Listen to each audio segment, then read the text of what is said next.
Olá, pessoal, tudo bem com vocês? Espero que sim.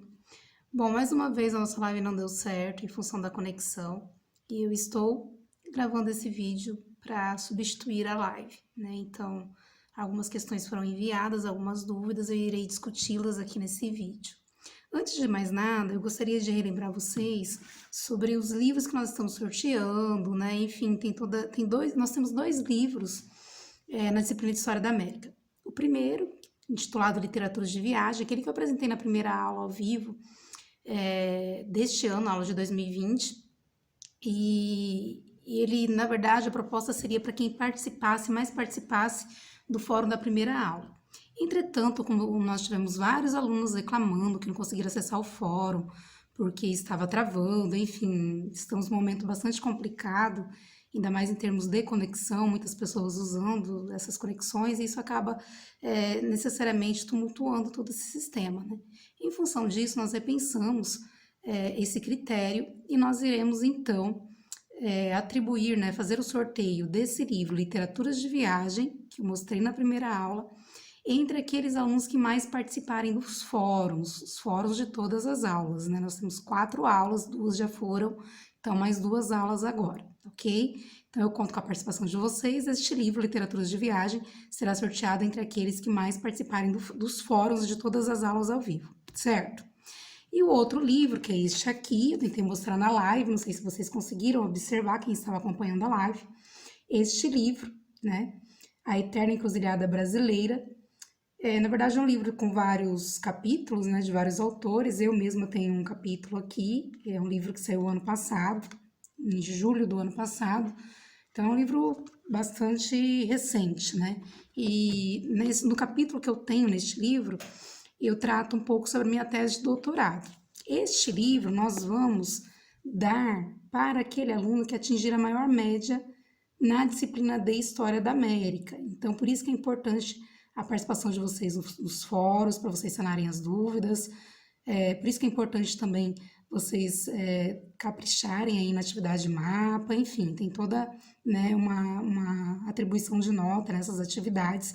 E aquele aluno que obter a maior média em História da América, ele irá ganhar esse livro. Claro, se tiver empate, nós temos alguns critérios que a Renata postou na sala do café, vocês podem consultar esses critérios, tudo bem, pessoal? Bom, mas enfim, dados esses recados, vamos para as questões da live, questões que nós não podemos trabalhar naquele momento após a aula de quarta-feira, após a aula do dia 1/4.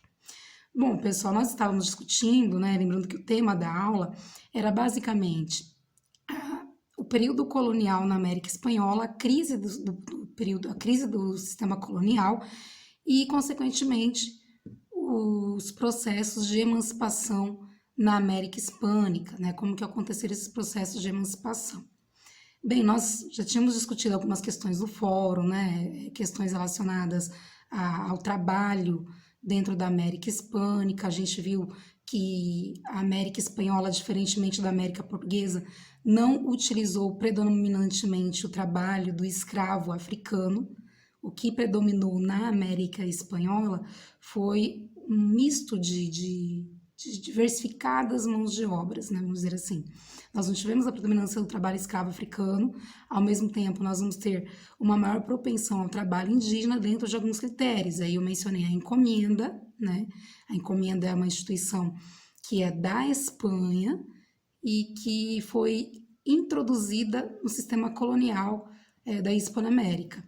De que forma foi feito isso, né? As aldeias indígenas, elas foram distribuídas entre os conquistadores, entre os colonizadores, que vieram depois dos conquistadores, melhor dizendo, né? Então, essas aldeias, elas foram divididas, cedidas a esses colonizadores, perdão.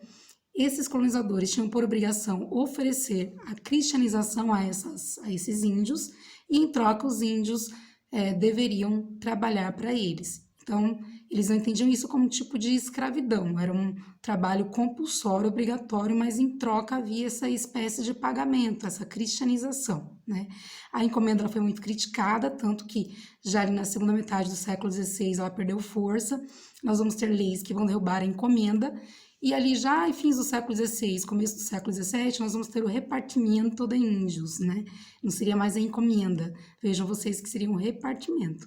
O repartimento seria basicamente uma rotatividade do trabalho indígena. Então, por exemplo, se o colonizador ele tinha lá uma mina de prata, como tantas ali na América hispânica, como a mina de Potosí, a mina de Zacatecas no México, enfim, de Potosí, que fica ali na região andina. O que eles faziam? Eles obrigavam, em determinado período, alguns índios a saírem das suas aldeias e a irem trabalhar nesses locais, seja em haciendas, né, seriam as fazendas da época, seja em minas, enfim. Era um trabalho também compulsório, obrigatório, mas rotativo, diferentemente da encomenda. Então, vejam vocês a diferença, né? Nós vamos ter várias outras formas de trabalho também predominando na América, além dessas que eu mencionei, né? Tanto que o Ronaldo Voinfas vai dizer que não predominou apenas uma mão de obra. Nós vamos ter uma série muito grande de tipos de mão de obra, né? Ao mesmo tempo, nós vamos ter a peonagem. O que seria a peonagem?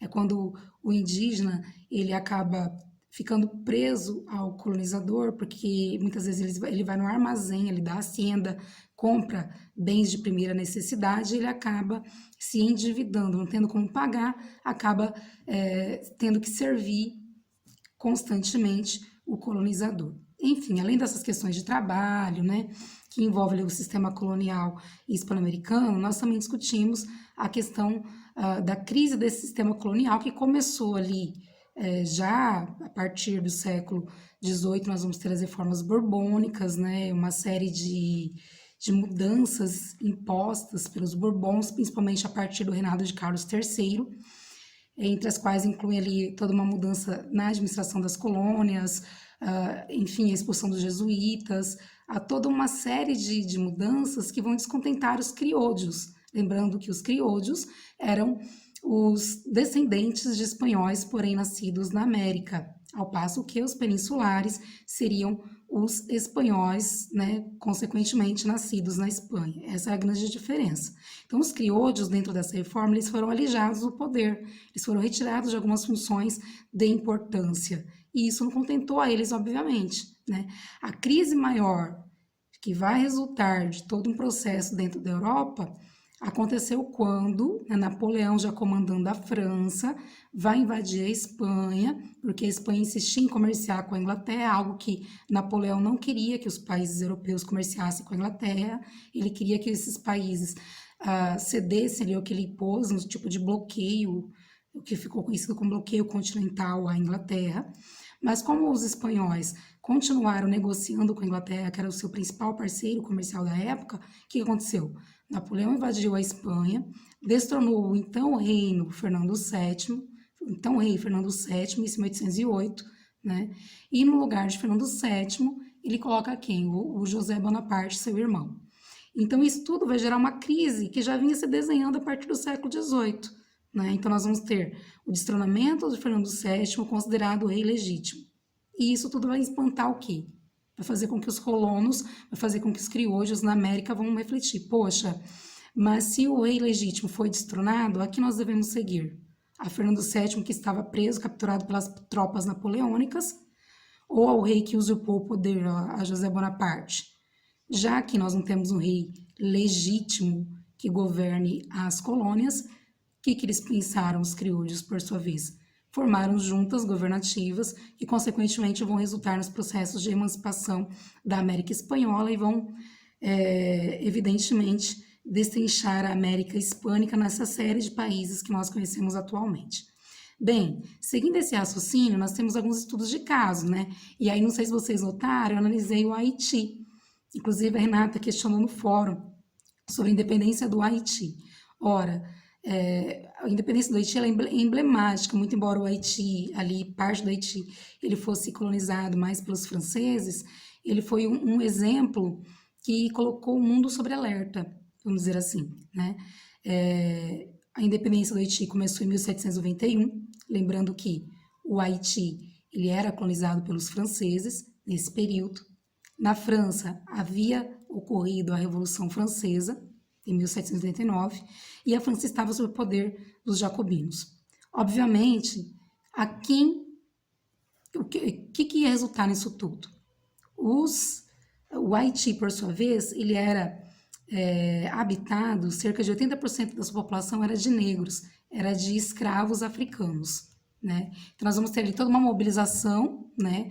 Nós vamos ter o Louverture, depois o Dessalines, que vão, obviamente, se unir e liderar esses escravos para proclamar a independência do Haiti, no momento em que a França estava em ebulição ainda, recorrente da questão da Revolução Francesa. Então, vejam vocês, os escravos do Haiti, melhor dizendo, né? Eles queriam a independência, eles queriam ser livres, ser pessoas livres, baseados no lema igualdade, fraternidade, liberdade, igualdade, fraternidade, um lema da Revolução Francesa, né?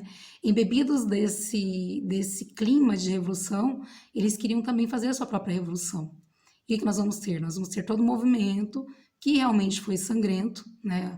Houve mortandade de ambas as partes, tanto de brancos quanto negros, muito embora na época vocês podem ver pela pintura, pela gravura que eu expliquei ali no segundo vídeo da aula de 2020, vocês notem lá que há toda uma questão de os escravos, os negros, matando os brancos. Mas nós tivemos mortandade de todos os lados. Ali nós temos a visão francesa do Haiti, da independência do Haiti, como se fosse um massacre apenas de brancos. Mas os negros também morreram nesse processo, isso é importante salientar. Mas o que importa para nós? A independência do Haiti, ela acendeu o sinal de alerta. Por quê? Porque os criolhos, dentro desse processo de mudança na Espanha, do destronamento do rei Fernando VII, eles vão falar, olhem o Haiti. Eles tiveram processo sangrento, processo cruel contra os brancos, contra a elite. Nós vamos deixar isso chegar a esse ponto na América Hispânica? Então, com esse temor, diante de todo esse cenário, né, de destronamento do rei Fernando VII, os hispano-americanos vão se organizar em juntas governativas e iniciar os processos de emancipação, né? E aí, nós tivemos uma questão aqui voltada para algumas partes, né, da América Hispânica que conseguiram ali a independência. Essa questão, ela diz o seguinte, eu vou ler aqui para vocês, só um minutinho.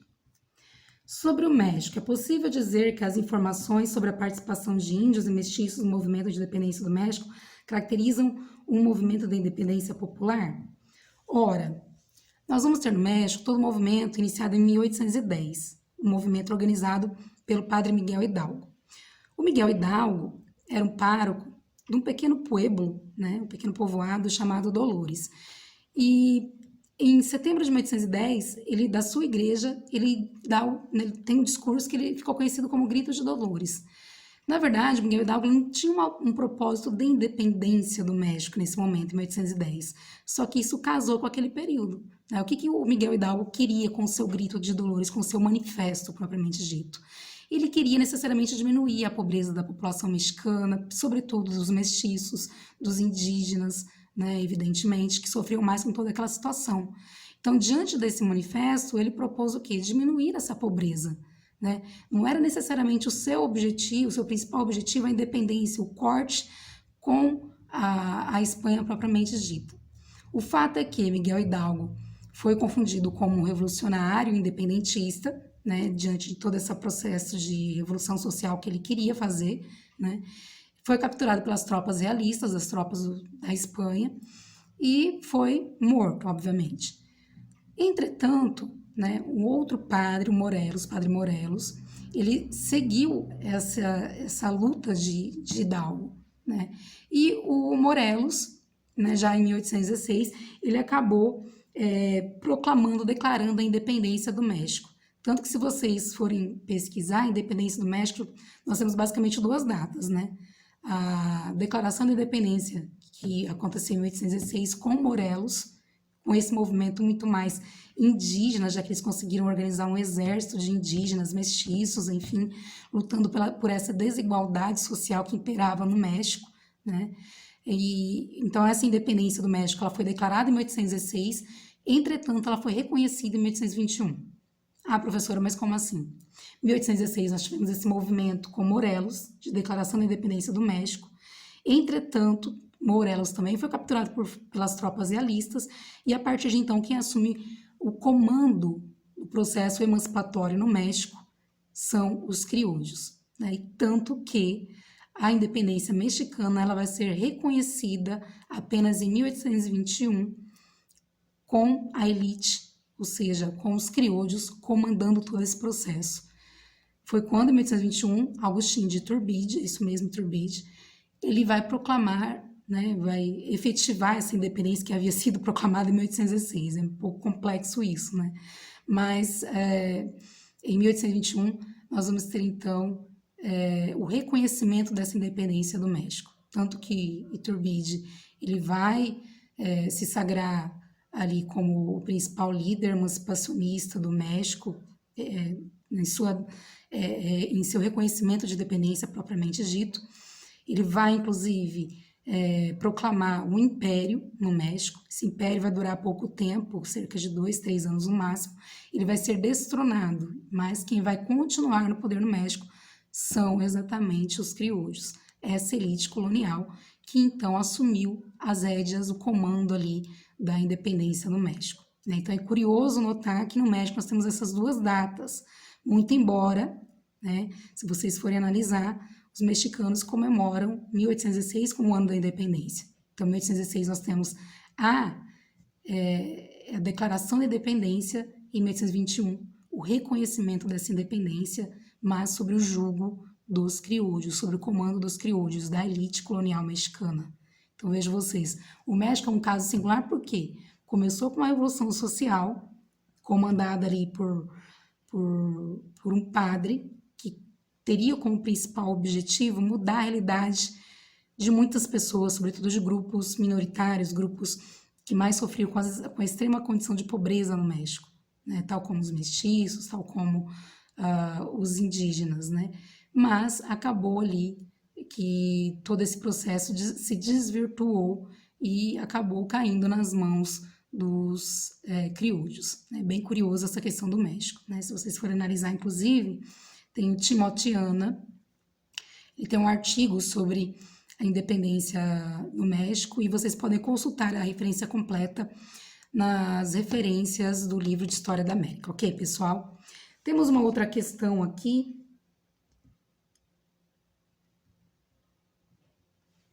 Agora sobre a independência dos Estados Unidos da América. É claro que a independência dos Estados Unidos da América não foi contemplada ali na aula de 2020, porque eu foquei mais na questão da América Hispânica, né? A questão é a seguinte: a Declaração dos Estados Unidos da América traz a visão dos colonos na luta pela independência deste território. O que esse documento representou? Muito interessante essa questão, né? Nós temos ali todo o processo de estabelecimento das 13 colônias, um processo bastante distinto, porque nós vamos ter, ao mesmo tempo, sobretudo ali o norte, as colônias do norte, como ficaram conhecidas, muito mais uma colonização de empresa do que de Estado, diferentemente do que aconteceu na América Portuguesa e na América Espanhola. Ou seja, a coroa britânica, a coroa inglesa, ela não se fazia tão presente por meio de impostos, por meio de cobranças, tal como aconteceu na América Portuguesa e na América Hispânica. Tanto que, quando a coroa inglesa resolveu tributar, resolveu criar impostos, como o imposto do selo, o imposto do chá, os atos tollsheds, que foram uma série de impostos, né? Aí sim é que esses colonos vão se revoltar contra a colônia inglesa e proclamar a independência.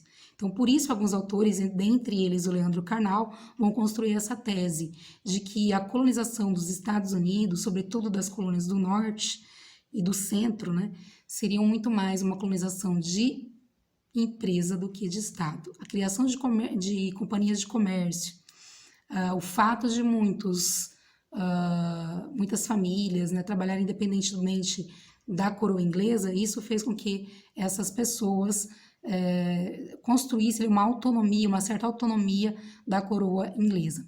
Mas o que esse documento, essa Declaração dos Estados Unidos, traz de interessante? Por que ela expressa, então, a visão dos colonos na luta pela independência desse território?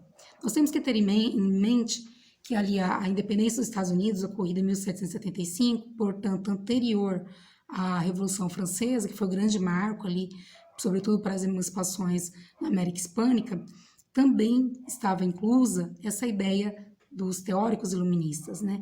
Essa ideia de liberdade, tanto econômica quanto política, de desprendimento de outras coroas, como a coroa inglesa, como a coroa britânica, enfim, essa ideia dos princípios iluministas que foram assimilados na Europa, isso tudo é presente, está presente na Declaração de Independência dos Estados Unidos da América, né?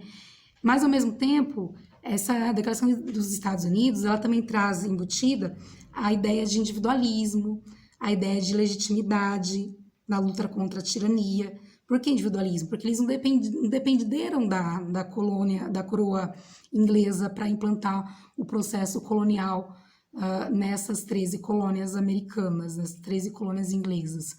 Foi muito mais uma colonização independente. Como tal, eles vão trazer essa questão do individualismo também na Declaração dos Estados Unidos, né? Por isso que também, até hoje, né, essa questão do individualismo, se a gente for analisar, ela é bastante presente ainda nos Estados Unidos, né? Os americanos, aliás, americanos é uma expressão até um pouco incorreta, né? Porque americanos seriam todos os que moram no continente americano. Os estadunidenses, melhor dizendo, eles nutrem ainda essa ideia do individualismo, que é ali uma herança desde a colonização, né? Mas, enfim, seria basicamente isso. Uma outra questão diz o seguinte: Simão Bolívar, um dos líderes independentistas, deixou claro o seu projeto para a América. O que seria esse projeto necessariamente? Ora, o Simão Bolívar, né, ele desde 1821, ele nutria essa ideia de formar uma confederação na América. O que seria essa confederação? A união de diversos países. O que ele não queria, inclusive o que ele temia, era que a América Espanhola ela se repartisse, se dividisse, se fragmentasse em vários territórios, tal como de fato aconteceu, né? Mas o Simão Bolívar não queria isso. Tanto que a partir de 1821 ele uniu esforços para tentar formar na América Hispânica um sistema de confederações. Inclusive, ele, em 1824, ele já convocou vários países, convidou vários países para eles organizarem essa questão da confederação, né? Alguns países compareceram, outros não. O Brasil, por exemplo, foi convidado, mas não compareceu. Inclusive, ele convidou a Grã-Bretanha, né, que era o principal parceiro comercial na época, enfim. Mas o Brasil foi convidado, não compareceu. Mas a partir dessa reunião em 1824, houve todo um processo de tentar formar essa confederação. Em 1823, ele convocou o Congresso do Panamá, né, poucos países compareceram novamente, e aí nós vamos ter a formação de um documento, a emissão de documento, titulado Tratado de União, Liga e Confederação Perpétua. Esse documento, por sua vez, ele estabelece que os países ali presentes, eles firmariam um compromisso entre si, de se ajudar mutuamente, em caso de extrema necessidade, de um ou outro vai lá e ajuda, né? Ao mesmo tempo, a ideia também de segurança, né? De defender um ao outro, de cuidar um do outro. Então, era essa a ideia do Simão Bolívar, né?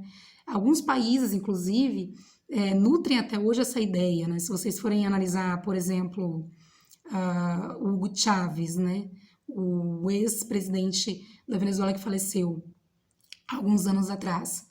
Ele era extremamente partidário de Bolívar, né? Tanto que quando ele ia fazer uma declaração na TV, sempre estava atrás o quê? O quadro do Simão Bolívar. Até hoje, né? O Maduro, ele também tem essa prática, né? De ter sempre uma figura do Simão Bolívar quando vai fazer um pronunciamento, alguma coisa assim. Mas isso era muito mais forte com Chávez, né? Muito embora, se a gente for analisar essa questão do bolivarianismo na Venezuela, ela é muito evidente até hoje. Tanto que o nome da Venezuela, o nome oficial é República Bolivariana da Venezuela, né? Inclusive, o nome da moeda circulante também tem a ver com Simão Bolívar. Então, eles têm nutrem uma certa admiração por Simão Bolívar de uma forma geral, né? E isso, por vezes, desvirtuou um pouco, né? Então, muita gente teme esse projeto bolivariano para a América. O projeto bolivariano, bolivarianista, como queira, na verdade, gerada ali no século XIX, ele tinha como esse objetivo, o objetivo de formar confederações e de evitar a fragmentação do território hispano-americano, recém-independente, né? De fato, não aconteceu tal como Bolívar havia planejado, né? Tanto que ele vai falecer e vai se decepcionar com o que virou a América Espanhola, né? E ele, por mais que seja conhecido como libertador, é evidente na sua palavra, na sua frase, inclusive eu mencionei isso no vídeo 2, que ele, enquanto um criollo, né, ele achava que deveria existir essa hierarquia, continuar existindo essa hierarquia, que eles eram evidentemente superiores aos mestiços, aos indígenas. Então isso evidencia o quê, pessoal? Que não mudou, que essa questão das emancipações, de fato, apenas cortou as relações ali de metrópole e colônia com a Espanha, muito embora quem continua no poder ainda continuou sendo os criollos, ainda continuou sendo a elite, só que dessa vez não a elite metropolitana, não a elite espanhola, mas a elite local, a elite colonial, certo, gente? E nós temos também algumas curiosidades, inclusive do Erickson, né, Erickson, sobre a questão do canibalismo, dos movimentos antropofágicos, enfim, né? Ele tem mandado várias questões sobre isso. E aí, Erickson, é importante a gente perceber que essa questão da antropofagia, ela é muito estudada entre arqueólogos e historiadores, muitos dos quais veem essa ideia, veem essa prática, melhor dizendo, não uma ideia, veem essa prática muito mais como um ritual simbólico, que faz parte de uma cultura, que é totalmente, para nós, parece algo horripilante, essa questão do canibalismo, da antropofagia, enfim. Mas dentro da concepção deles, eles tinham outras ideias, outros propósitos, né? Inclusive, se vocês forem analisar, por exemplo, a antropofagia entre os tupinambás, né, que estava localizado na América Portuguesa, nós vamos ter todo um ritual, né? Os homens, os bravos guerreiros tupinambás, eles comiam as pernas, os braços, as mãos, geralmente do capturado. Qual que era a ideia? Era se apoderar do poder, da bravura daquele que havia perdido a vida para alimentá-los. As mulheres e crianças geralmente se alimentavam das vísceras, né? Então havia toda essa ideia de como dividir o corpo entre os membros da tribo para manter a ideia de bravura, para manter a concepção de um povo forte, de guerreiro, toda isso em mente, né? E é realmente, de fato, uma questão muito curiosa, né? Se vocês pegarem, por exemplo, entre os astecas, nós vamos ter rituais humanos, né? E nós vamos ter, inclusive, vocês podem ter visto no primeiro capítulo na primeira unidade do livro de História da América, eu abordei um pouco essa questão, né? Entre os astecas, isso era um ritual religioso, né? Então, o Inti, que era um dos deuses, em meio a uma escuridão que havia sido imposta ao mundo, ele sacrificou sua vida se jogando à fogueira para alimentar o sol. E a partir de então, todos os deuses teriam se jogado na fogueira para alimentar o sol. Daí surgiu essa ideia entre os astecas de sempre pegar alguém, praticar rituais humanos, né, sacrificando humanos. Então, daí essa ideia de pegar, geralmente, os inimigos, né, capturar os inimigos, ou tribos que haviam sido submetidas por Tenochtitlan, e fazer um sacrifício humano, arrancando o coração, enfim, tem toda aquela ideia. A ideia era alimentar o sol, para que a escuridão não volte a reinar no mundo, né? Então, são questões que parecem horripilantes aos nossos olhos, de fato são, a nosso ver, a nossa cultura, o nosso modo de ver, de viver, enfim, né? A nossa questão cultural. Mas é uma questão cultural específica desses povos. Compete a nós, historiadores, não julgá-los, mas compreendê-los no seu devido espaço e no seu devido momento histórico que aconteceu. E aí, para quem tem interesse nessa questão da antropofagia, dos rituais canibais na América, eu separei dois materiais aqui para vocês. Um deles é o artigo Mulheres Canibais, de Ronald Raminelli, facilmente encontrado se vocês digitarem o que eu mencionei aqui, Mulheres Canibais, de Ronald Raminelli, de uma revista da USP. Nele, o Ronald Raminelli vai mencionar como que os viajantes, sobretudo viajantes franceses, como o Jean Delery, né, e como o Hans Staden, né, eles viram toda essa questão da antropofagia quando viajaram pela América Portuguesa, né, como que Theodore de Bry, ele ilustrou, baseado nessas leituras de viagem, tanto de Hans Staden quanto de Jean Delery, como que ele registrou essas pinturas, né? Ele ilustrou um livro chamado Grandes Viagens com essa ideia dos rituais antropofágicos, né? Com essa ideia dos rituais canibais, enfim, né? Existe toda uma diferença aí. E é interessante vocês lerem esse artigo, porque vocês vão ver o olhar do europeu em relação a essa questão da antropofagia. Se nós, muitas vezes, né, tendemos a julgar esses rituais, vocês imaginem esses europeus, né? E muito embora não seja nossa função enquanto historiador julgar esses rituais, mas assim, compreendê-los no seu devido contexto, no devido momento que aconteceu, ok? E um livro, esse livro ele tem no Google Books, tá, pessoal? Intitulado Canibalismo, Calibanismo, Antropofagia Cultural e Consumo na América Latina. Esse livro é importante porque ele vai tratar dessas diferenciações conceituais, né? Será que canibalismo é uma coisa de antropofagia? Então, é bem interessante até para a gente ter uma diferenciação conceitual, ok, gente? Ok, Erickson? Qualquer dúvida eu estou à disposição. Nós estamos finalizando por aqui. Muito obrigado pela atenção e semana que vem nós iremos discutir, voltando novamente para a história da América Espanhola, iremos discutir os processos de formação e consolidação dos Estados nacionais desse movimento do pós-independência. Aguardo a participação de todos vocês, participem do fórum para concorrer ao livro Literaturas de Viagem e caprichem no mapa nas demais atividades para que vocês possam ali concorrer a esse livro, né? Aquele que te atingir a maior média irá ganhar esse livro. Tá ok, gente? Tenham uma boa semana, um ótimo final de semana e até quarta-feira. Aguardo vocês. Tchau, tchau, pessoal!